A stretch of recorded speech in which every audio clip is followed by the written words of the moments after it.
the Avro producer and consumer API in Java. So Avro is a message format. It's an alternative to JSON. It's lightweight. It's extremely fast, mainly because it transmits the bytes instead of the JSON plain text. So JSON is typically verbose and long. It's also human readable. Avro is not human readable, but it is very compact data exchange, and that is why it has certain advantages over JSON and XML. You can read about it. So this is a simple Avro file that I've written. The entity that we are dealing with is with student. It has two properties, ID and name. ID is of type long and name is string. String, just take a note, it's a primitive type in Avro, so this has to be small. Further, when you define this file, you can also generate the class, Java class for this using the plugin. So I'll just show you my POM XML. So here we have you have to configure this Confluent repository, otherwise it will not be available. We have the Kafka clients, we have Avro, we have the serializer. This serializer is the one which is using this repository. So make sure you have this. It's not available on Maven Central.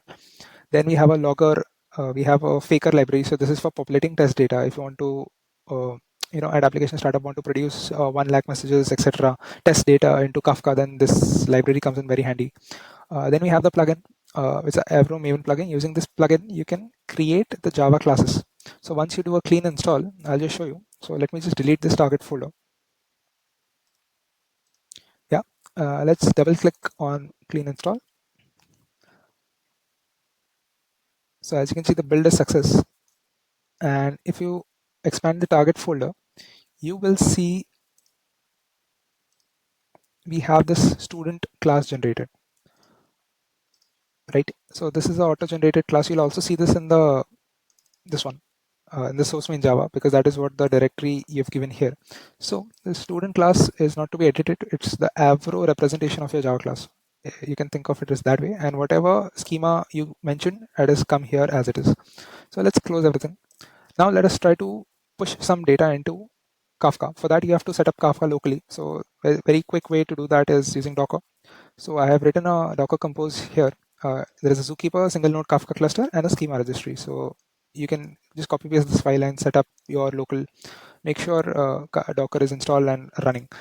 Then we can produce data using this producer class that we have written. So I'm just populating 10 records here using the get student. So it's a faker library that I'm creating, and using that, I'm faking one first name and one ID. I'm assigning it to the student class object, and then we are producing it using Kafka producer. So it's a typical Kafka Java API. Nothing new, not at all related to Spring. And we have the consumer here on the other side, where there's an infinite loop running, single threaded, where the consumer records are going to be pulled, and then we are going to process every value. We are simply logging it for now. As per your business requirements, you can carry out operations that you like. Also, the topic on both sides is going to be students. So this student topic is not existing on my Kafka cluster right now. So let's make it. And IntelliJ Ultimate Edition offers this Kafka feature where you can actually create topics using the UI. So I'm just going to go ahead. We're going to create a topic called students. Let's keep the default settings. As you can see, there is no messages right now. Message count is 0. Single partition replication is 1, and n-sync replicas are also 1. So what I'm going to do now is I'm going to run this Avro producer. So we should see 10 messages coming here. So as you can see, process exited 0. That's okay. And if you come back, it didn't print anything. But if you refresh this, you will see 10 message count is here. Now we'll start the consumer.